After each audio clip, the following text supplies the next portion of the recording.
Today we will do John Locke. John Locke's introduction. Locke was an English political thinker and physician. He is also a liberalist thinker, individualistic thinker, and lover of individual freedom.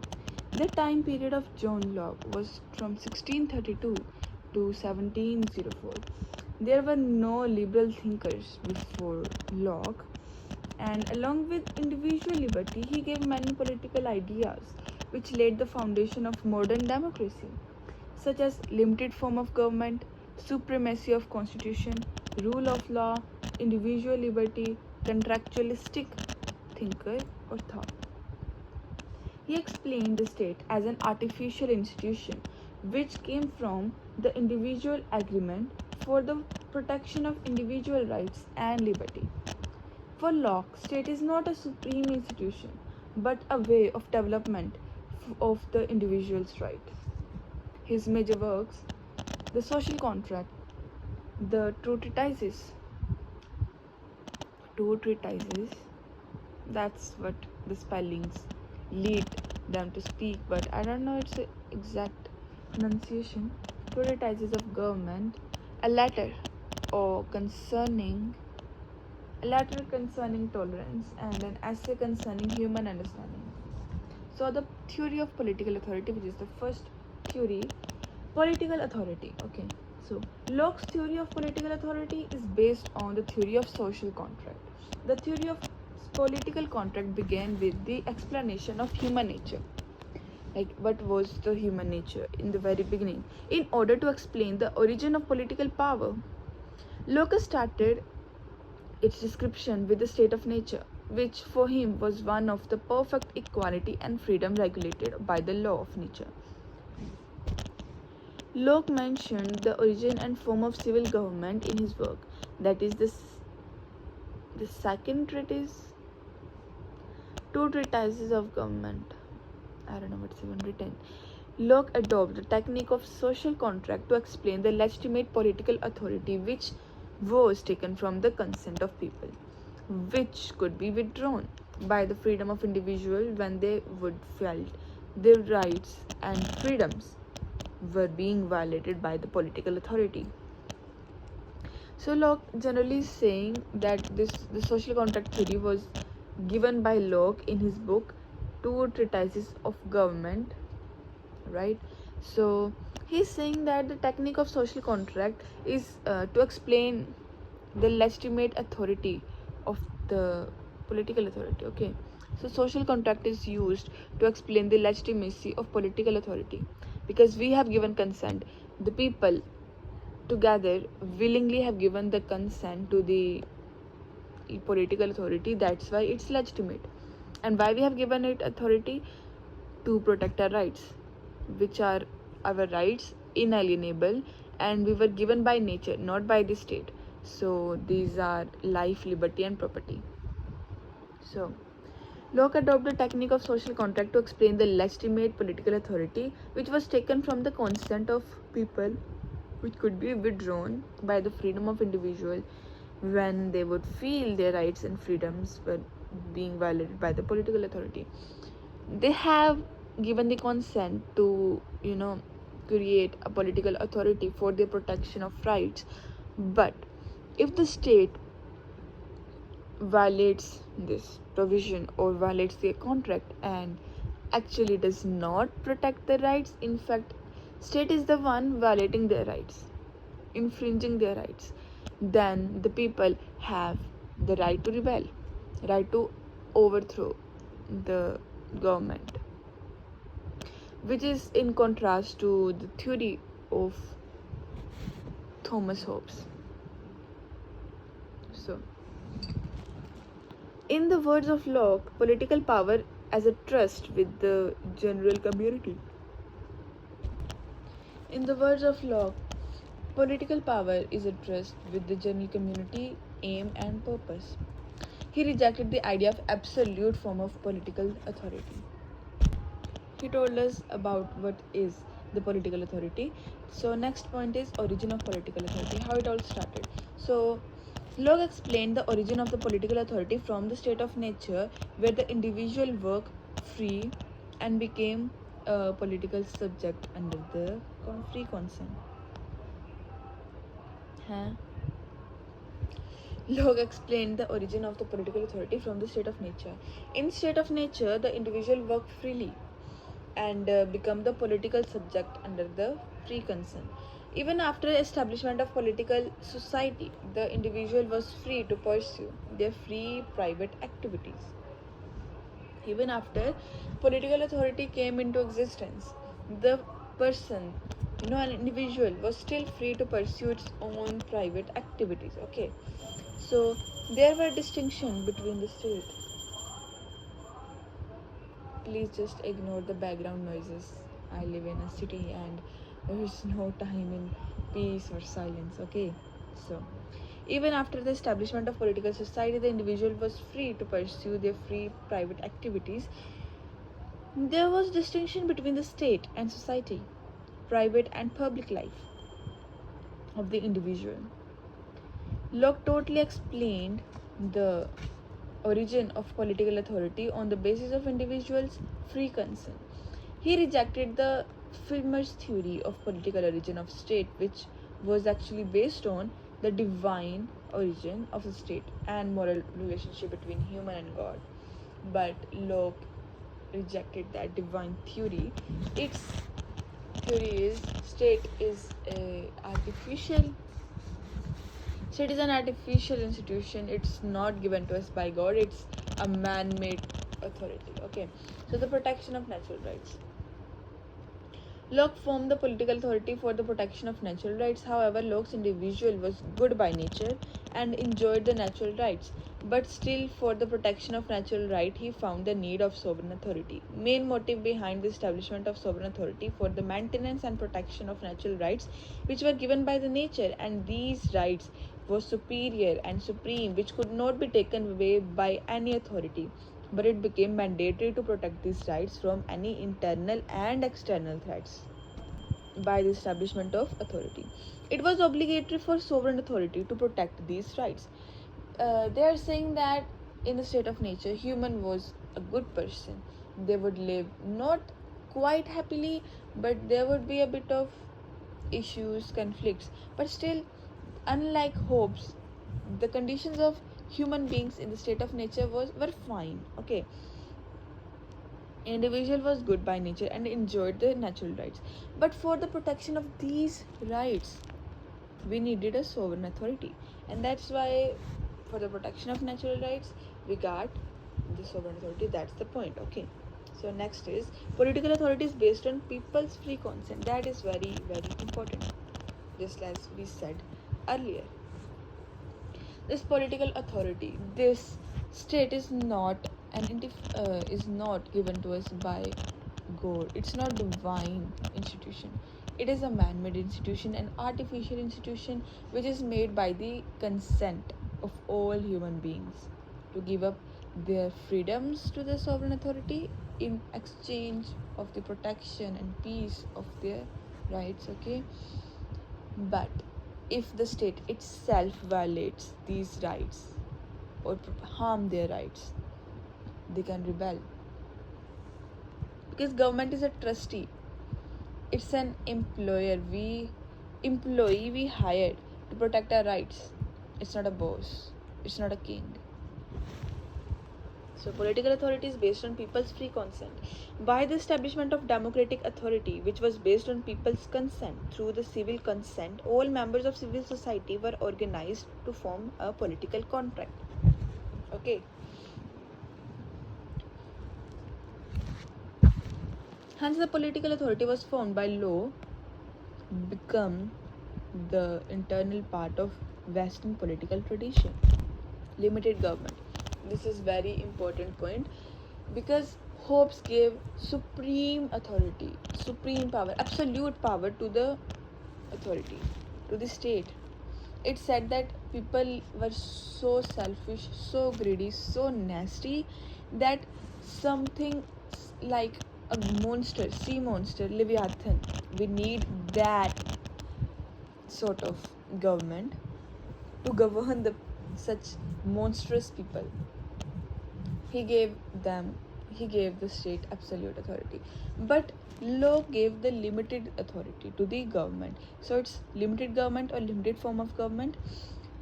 Locke was the first political thinker who laid the foundation of limited government. Okay, the political authority of Locke's concept taken power from the people. Okay, and the norms of the contract. The authority which was established via civil contract had none of absolute power to exercise over the people.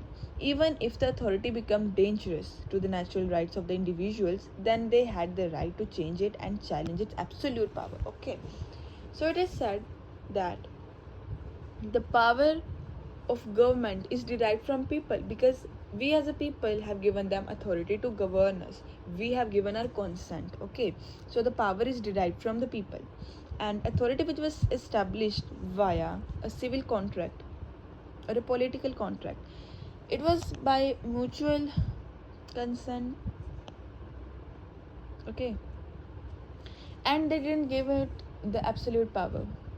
If they exercise the absolute power, if the government exercises its absolute power or harm the rights of the people, then the people have the right to rebel, change the government, and change its and challenge its authority. Because this is important, because Thomas Hobbes did not give such a right to anybody. It only gave a right to, if the authority challenges or threats a person's life.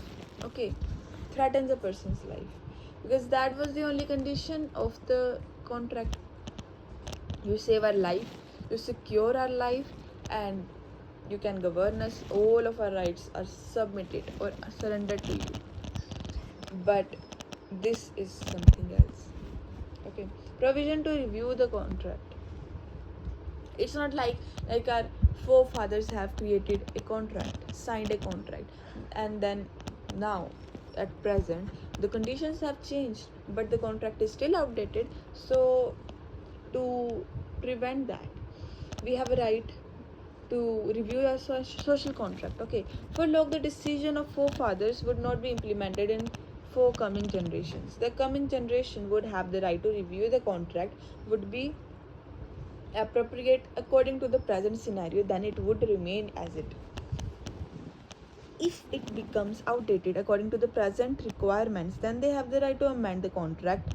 Means they can add any provision, they can subtract any provision, they can remove it, they can review it, they can change it, they can add, they can remove, and they can change or modify any provision of the contract.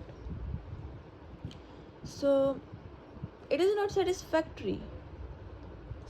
If it's not satisfactory, then they might just try to change and replace the contract. If it's still not satisfactory, they can just renew, they can just make it inoperative and create a new contract. They have right to change and replace the contract. Locke has also given us separation of powers, or you can say 3 organs of government. Okay, so not only it is limited government, not only do we have a right to rebel, but it also has limited the power of government by not centralizing the power to one single unit. It has separated the power of the government into 3 different organs. So it's not centralized, because centralization of power always leads to corruption or dictatorship. For the success of the political authority, Locke first time establishes the 3 organs of the government. Example: legislative, executive, and judiciary, which is federation. Okay, the successful working of government depends on the working of the 3 organs. The more the separation, the more strengthened is the government. The successful working of government depends on the working of the 3 organs. The legislative power of legislature was supreme because it represents the people. We elect them, we choose them, so it represents the people. So that's why legislature is supreme. Okay, and have the power to make laws. Beside the legislature organ, there was provision of executive by one person with the power to enforce law. Okay, we just don't need to make laws, we also need to enforce them. So there was provision of executive by one person with the power to enforce laws. The executive, which included the judicial power, had to be always in session. Okay, it was accountable to the legislation. So the judicial power, the organ which had judicial power, I'm sorry, executive, which included the judicial power, had to be always in session. This is different and judiciary is different. Okay, it was accountable to the legislation. So executive, which included the judicial power, would always be in session, and it was accountable to legislature. There was third provision of judiciary, which always continue in session. By the establishment of the three organ, he made the provision of the separation of power. The third organ of the government was the federative power. Third organ of the government was the federative power, which is judiciary, means the power to make treaties and external relations. This law established a sovereign limited state by the division of power and the government limited authority.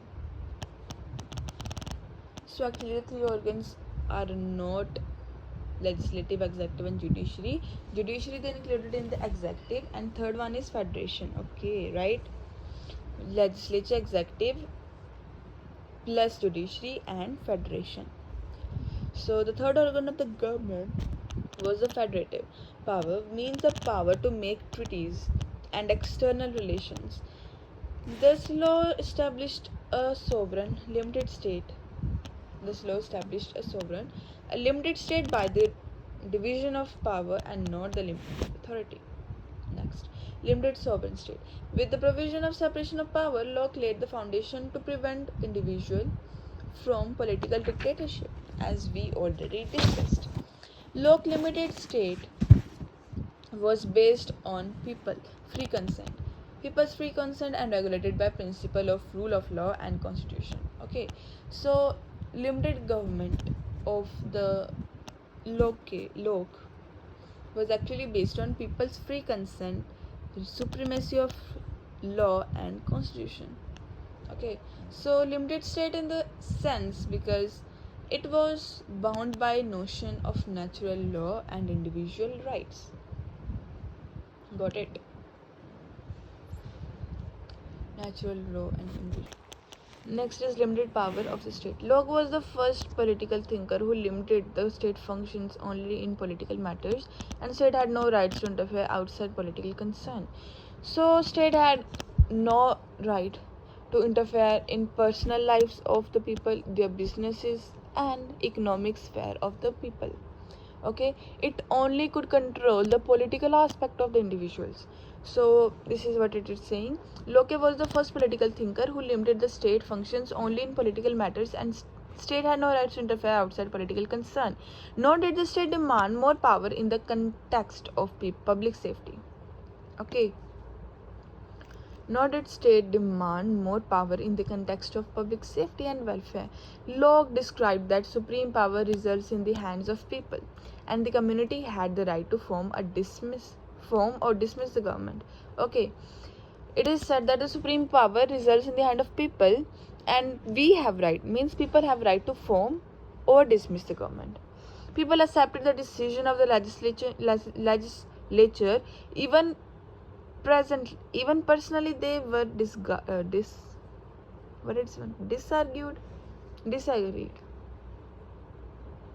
People accepted the decision of legislation even personally they were disagreed. Even personally they disagreed. The notes have a lot of mistakes. People accepted the decision of the legislature even personally they disagreed, because that was bound majority. Oh, they have power to accept, form or dismiss the government, but if they are making any law for the welfare of the society, then they are bound to follow them. They are bound to accept them even if they personally disagree with them, because that was the majority's decision. Okay, the individual granted the legislature power to make law, and they had the power to judge the performance of the legislature.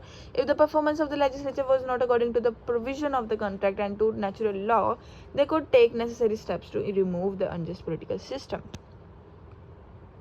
Political rights and liberties. Next point, our 10th point.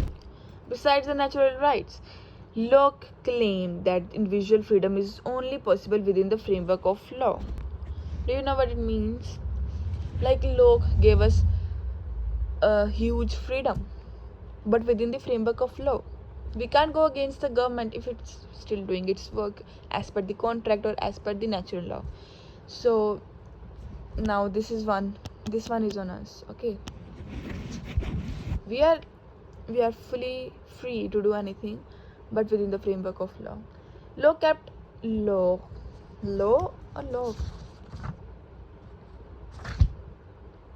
I guess it's law. Law kept the individual free from arbitrary will of other person. Yeah, law kept the people free or protected from the arbitrary will of the other person. By providing natural rights, Locke defined personal independence and freedom as fundamental human rights. Getting distracted. Besides the natural rights, Locke claimed that individual freedom is only possible within the framework of law. Okay, Locke kept the individual protected from the arbitrary actions or will of the other person.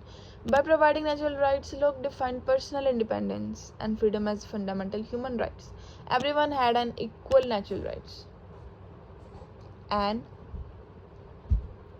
the most important right to hold other persons responsible for a breach of law, the most important right to hold other person responsible for the breach of law and punish them according to the process of law. Locke rejected the right of suicide.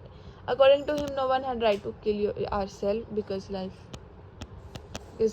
is granted by God, and no one had the right to take it away. No one had the right to suicide because according to him, no one had to kill ourselves because life is granted by God and no one had the right to take it away. Political application. The Locke's second treatise. Two treatises of government determine the basis of legitimate government and explain the reason why people should obey the authority. First, the authority is based on the individual's free consent and they entered into the contract on their free will. Secondly, political authority established for the protection of their natural rights, and other reason was political obligation based on people's welfare. It will here for the welfare of people. The obligation to obey the political authority would depend on the fact that public power would use for the safety and public authority. Next point, 12th point, is decision taken by majority consent or majority rule. Through a contract, individual consented to submit majority rule and organize themselves as a community or civil society. They surrender their powers partially the three specific rights to enforce the natural rights. When a political authority was established, the decision of the community was taken by majority rule. No decision would be imposed on unless the greater number of the society agreed upon it. As for that, through this process, Locke established the democratic form of society. Last, the constitutional rule. By providing the basic features of the limited government, right to view the constitution or contract, Locke also set up for rules for general governance, where he determined the political authority which come from civil contract would govern according to the provision of the contract which explained by the people through a general agreement. Thus, political authority had no right to rule according to their personal will. It will under the subordination.